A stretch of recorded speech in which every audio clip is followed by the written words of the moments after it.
So we're going to go to routing, and then we'll come back and we'll do some comping, okay? Doesn't matter the order here. There's a lot of different options, okay? So that being said, let's go ahead and select one of the playlists as a track, or as the main playlist, just so there's something there. If we select the main playlist that's blank, then it looks like we've got a blank track. So let's just select this for now. We can change it later, okay? So I have all these tracks. They're all the inputs. I don't need any inputs on these source tracks. So I can select all of them, Shift Option, go to no input. I don't need an input on any of them, right? That doesn't matter, okay? I like to do that because if you have an input that's HD audio 1-2, I don't have that. So then on my computer it comes up as inactive because I don't have it, right? It's just neater to do no input because there's not going to be anything right there. Okay, now let's take a look at the routing section here. So this is the routing that I have designated. If I scroll to it, there we go. And then one thing that I could do, if I wanted to, let's say this whole thing is overwhelming and I need to go slow, okay? Do it one thing at a time. Create your kick bus, get it colored, get it routed, blah, blah, blah. Do the next one, so on and so forth. That's not what I want to show you today because we know how to do that that's slow. I want to show you to do something that's a little bit more efficient, a little faster, batch create some of these things, okay? So the question here is, this is all of our source tracks. These are all our buses. So how many buses do we have? 1, 2, 3, 4, 5, 6, 7, 8, 9, 10, 11, 12 with the mix. So we have 12 buses. So we need to create 12 aux inputs.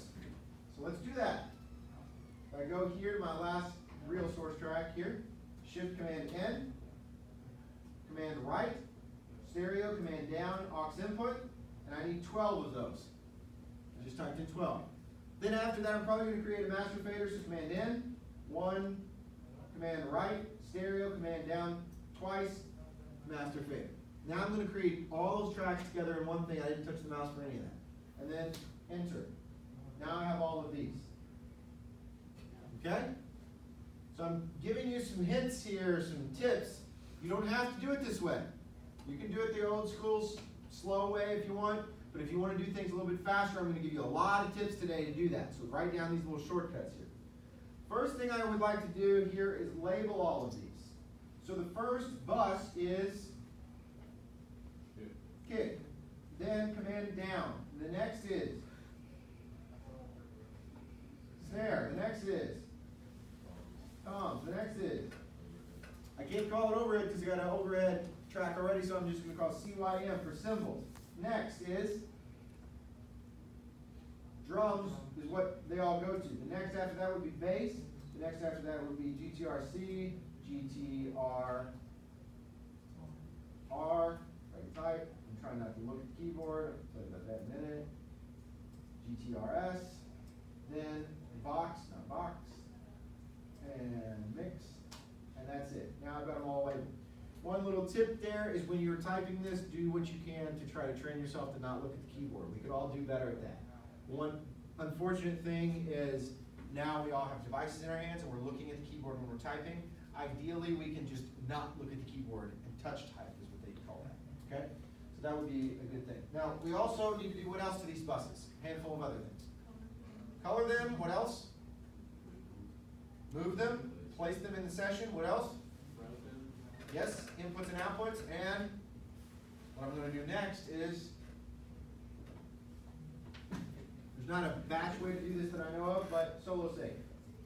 Command R, or not Command R, Command click.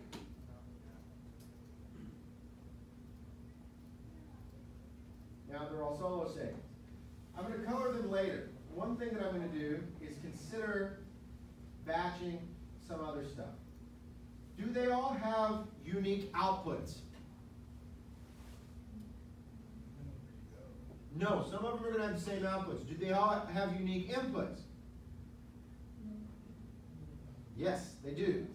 The input to mix is, the input to kick is, the input to bass is, the input to snare is, right? They all have unique inputs.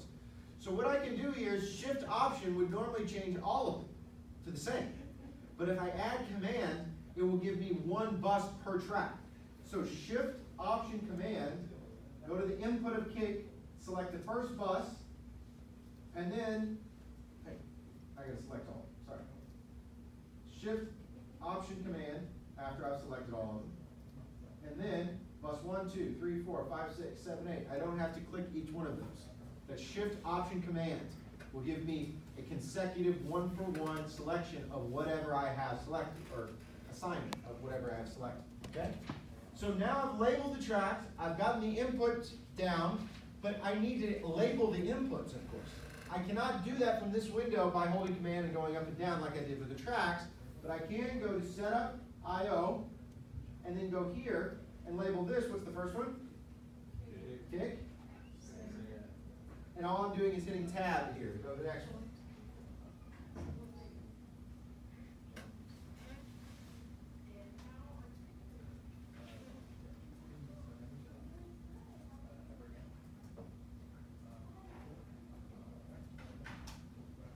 And then I have them all labeled, right? That's a fast way of doing that. If I wasn't talking in the middle of this, think about how quick I could have created 12 buses, named them, and labeled the buses, the bus path, right? All of that very, very quickly. Now at this point, some of the order doesn't necessarily matter, it's up to you. There are some faster ways of doing what I am about to do, but I personally like to go slow on the output routing to make sure that everything is where it should be, because they're not consecutive, it's not one for one, okay? So I would at this point distribute, so I would grab the kick and move it, but I can do that here a little bit more quickly. So I can just drag here, toms, and then cymbals here, the room should be up here, drums after percussion, bass, guitar clean, guitar rhythm, guitar lead, and guitars after that, and then box, and then mix. And then what I can do is I can go through and select this, and the top row would be source tracks. So that would normally be this color, but I'm going to go the next one down to differentiate it. Same thing here for the snare, toms, cymbals, drums. I'm going to go all the way to the bottom because all of those other sub buses go to that. Bass goes all the way to the bottom because it's the last one. Guitar C is this green. I'm going to go one down here. Guitar R, this one I'm going to go one down. And guitar L is this one. I'm going to go one down. And guitars is any of those, doesn't really matter. Box, the bus is here, and mix, of course, is red. Now I have them all.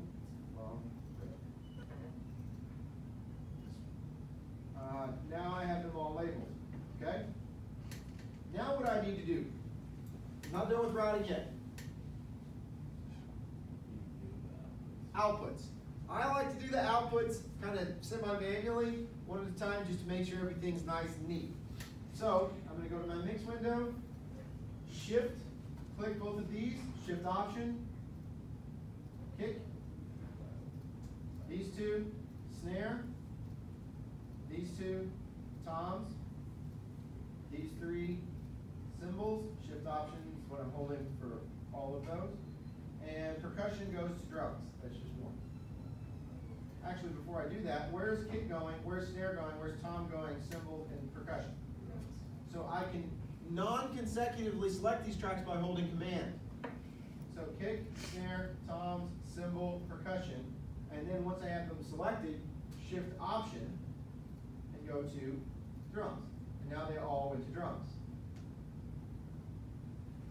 Right? So I'm using shift for consecutive, command for non-consecutive, and then once I have a selection, shift option to change everything within that selection. Okay?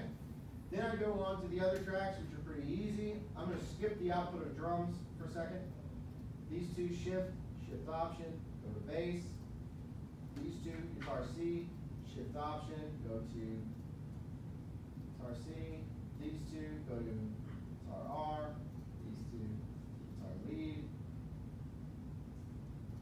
And then guitar C, guitar R, guitar L, shift option, go to guitars. Then the boxes go to, of course, box. And then when once I'm done there, I can grab drums, hold command, bass, guitars, and Vox, and then shift option, go to mix. And now once I have all that routed, I can go through and I can test some things.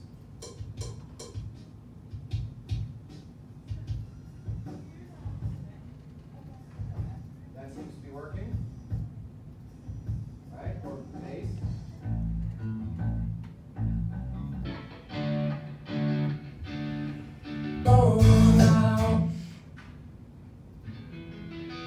Right, so once I can actually finish my routing, I probably want to test it a little bit, go through and solo some things, mute things, make sure that everything is looking good.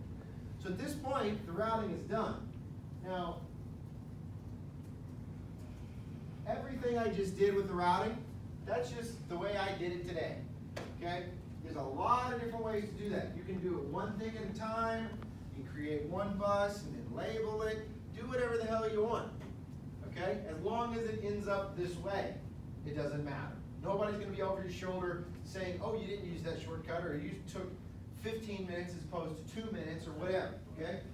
I do want you to distribute the buses this way, okay? So if we go over to the drums, I do want the kick bus to be next to the kick tracks.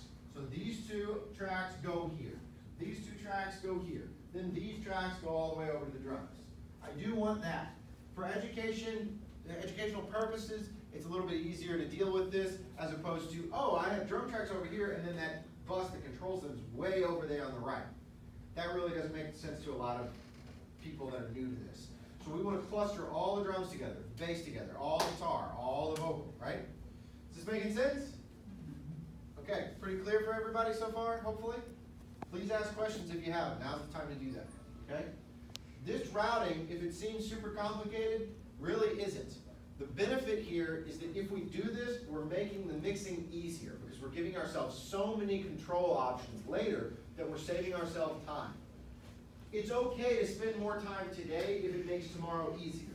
What we don't want to do is try to get shit done today in a quick, inefficient way, and then tomorrow is harder. We want to make things easier tomorrow, and easier, and easier, and easier. We want our life to get easier, and the project to get easier, not harder and harder and harder.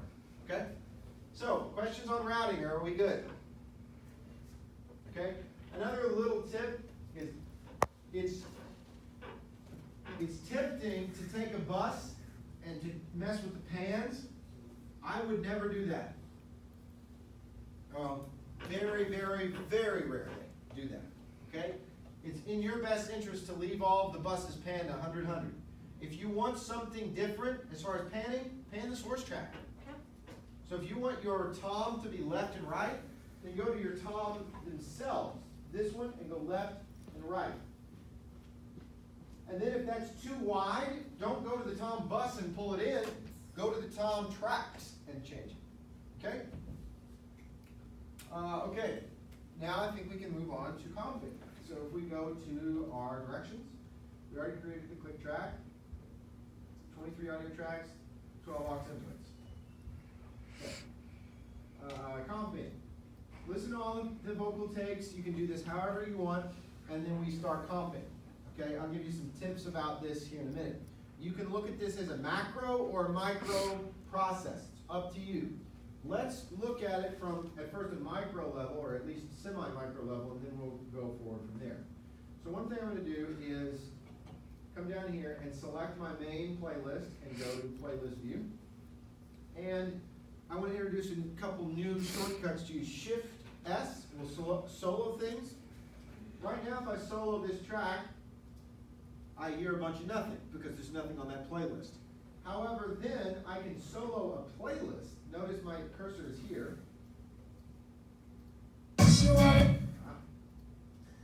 Hey there, what you wanna do today? Now I'm soloing that playlist. By the way, it's a good idea to mute these two because we're not going to use them. Okay, so I'm soloing this playlist. Hey there, hey there. Then I can solo the next one. All I have to do is come down here, Shift S. This one, Shift S. This one, Shift S. What I'm going to do is boost the vocal a little bit so it's a little bit more noticeable in the mix. Hey there. And then I'm going to go through, I'm going to listen to each phrase. And then if I like something, I'm going to put it on the main playlist. The way I'm going to pop it up to the main playlist, I'm going to be specific about this, is pinky finger, third finger, first finger. It's Control Option V. Okay? So Control Option V. If I listen to this one, Shift S, spacebar. Hey there. Next one.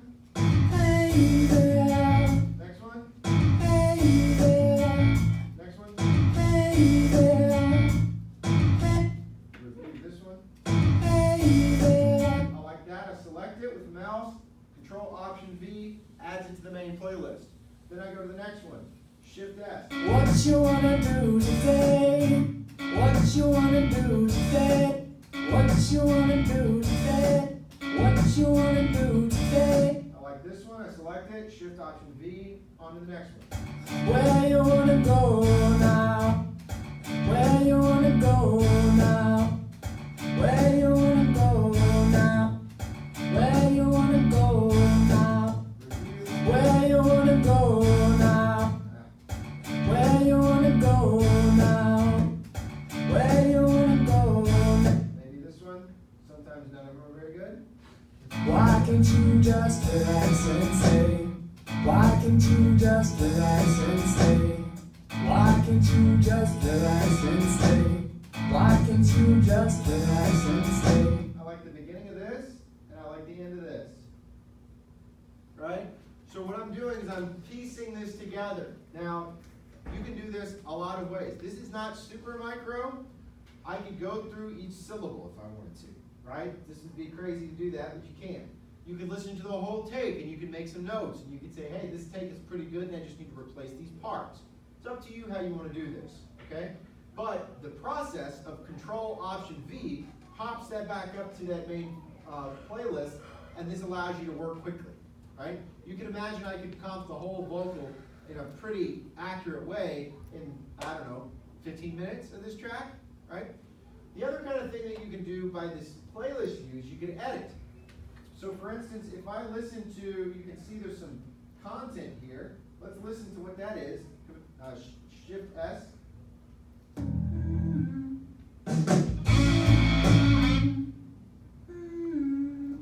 Can I get the music up just a little? Yeah. All right? So all that. So we don't need that, of course. That's garbage, right? So I can delete it. I don't have to go through and edit each playlist. This is unnecessary, by the way. I just like to do it because it's kind of a nice practice. Keeps things neat. If I'm looking at it in playlist view, I can go through and I can just delete all of that instead of editing tape by tape. Same thing here. So I can grab all of this, delete that. And one little tip that's nice is if I wave zoom, so I make the waveforms larger, I can do that by holding Option and then scrolling left to right with the mouse, like this. I can now see a little bit more, and I can edit in the middle of some of this. Some of this might be kind of harsh. That's okay. If I delete something I want, can I get it back? Yeah, all I gotta do is trim it out. Right, so maybe I delete that, go through here and I'll delete this. And let's see if, over here, maybe this here, maybe this here. Now I'm chopping out some breath. I can add that back if I need to with trimming things. And something happens here. Can we see that something weird is going on? Right? So, and then same thing, I can get rid of all this garbage. Right? So here, if I go back to one of my courtesy commands, Control Option Command left bracket, just like a musician that can sight read and look at sheet music and say, oh, something's going on here, we should be able to eventually do that with audio, with a waveform. So right now, if I zoom in a little bit especially, I can see something odd happens here. I can see that probably most of these are pretty consistent. These are pretty consistent, but something happens here, okay? So let's listen to the first one. Oh, and yet still. Ah, fun. Right? All right. Right? So, something happened with the vocalist. They screwed up. And there's a couple things to say about this. So one, let's say we're just in the layer, right? So we're just in the studio working by ourselves, and this happens. Okay, that's fine, we can do whatever we want. However, sometimes this is happening with the vocalist there. And who out of everybody in here likes to hear their voice recorded? I didn't think so. Okay, so if you are in the studio and you just recorded this person and they screwed up, and especially with this part because it's a little bit higher register, they may not want to hear that mistake every time. Now it might be funny to hear the first time and then the band laughing at them or whatever, but then if you just leave that in there and every time you're trying to comp, that gets repeated, that could be an issue. I can guarantee you, if I was comping, I might not even listen to that. Or, moreover, I might not listen to it with the singer there. I might listen to it some other time. Because I can tell you that that is not what we want. We want one of these. Does that make sense? Just visually without even listening to it. So, this, I can do a couple things with. I can cut it out altogether. So just select it and delete it. So this right here. Or what I could do that's maybe a little less harsh is I could select that, hit B for break, and then Command M to mute it. And do the same thing here, B and mute. And that way the vocalist that's right next to me doesn't have to hear their mistake, their egregious mistake, every time I go through and I'm comping, right? Because if we're not really thinking about it that way, we might not even notice that those waveforms are different, and then we might just play that. And every time we play that, that's kind of like stabbing that vocalist. Like, hey, you remember your mistake? You remember your mistake? You remember your mistake? Right? We don't want to beat them down that way. Maybe what we actually will do is if we were recording this, and there's only 2 good takes, maybe these are really difficult parts, and maybe neither one of those are very good. So maybe we have to ask them to go back in and do it again. Hey, can you just go do that little part again? Because we don't really have it. But what if they just heard themselves screw it up 15 times? Now they're not going to have the right headspace to go do it the right way, right? So some of this is actually kind of a customer service, psychology, philosophy kind of thing, right? Now, of course, if you're by yourself and the vocalist is not there, then it doesn't necessarily matter. These are just things that I want to add to.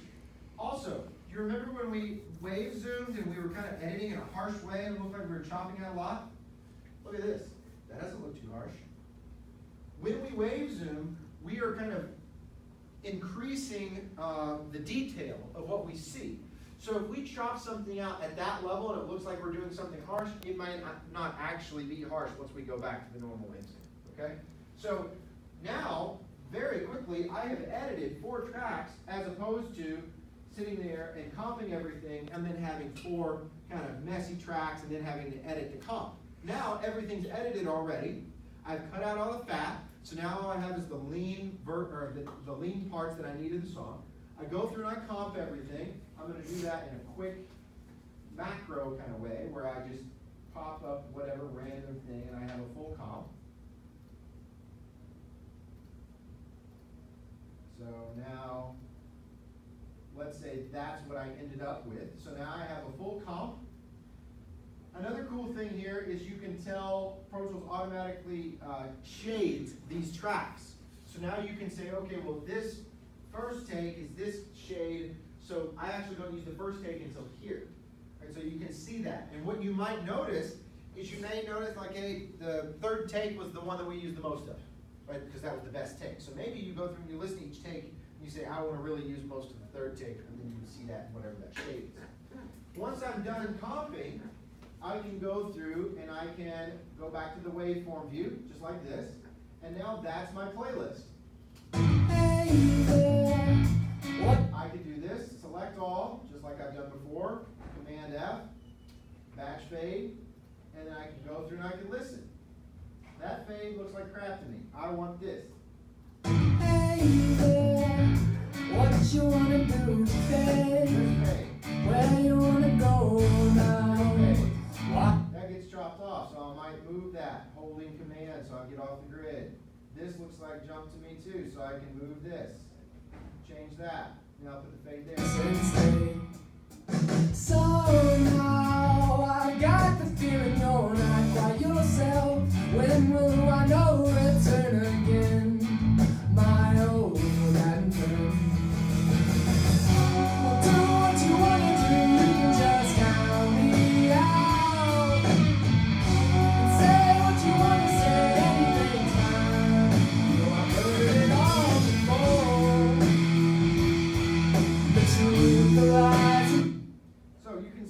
as I'm listening, I'm kind of multitasking in my mind. I'm listening and I'm adding the fades, right? The goal is for me to do stuff quick and almost make it a feeling decision as opposed to a technical one, right? I want to get these decisions that my subconscious gives me out quick. So if there's something that sounds weird or whatever, I want to fix it now. And then I can sit back and I can judge that decision later. But if I feel something, that feeling's fleeting. I'm not going to have that in 5 seconds. I want to do it now. In order for me to do that, I need to have the skill to do that with the keyboard and the mouse and whatever, and know what I need to happen, right? Now, of course, this is not the best comp, right? There's multiple pitching parts in here and all that. If I was actually comping and mixing this, I might go back and tune the comp. So even if I get the best takes, I might still have to tune, right? We're not doing that this time, we're just comping everything. So once we have the fades in, or we've managed the fades and all that kind of stuff, I mentioned this, which is once you finish compiling the edits, you need to make a consolidation of those edits. The reason for this, and the reason this is a very real world thing, is because let's say the video person that you're handing this to, or the band or whatever, the other person that's going to be mixing it or somebody else that gets it, they might not want to use Pro Tools. They might have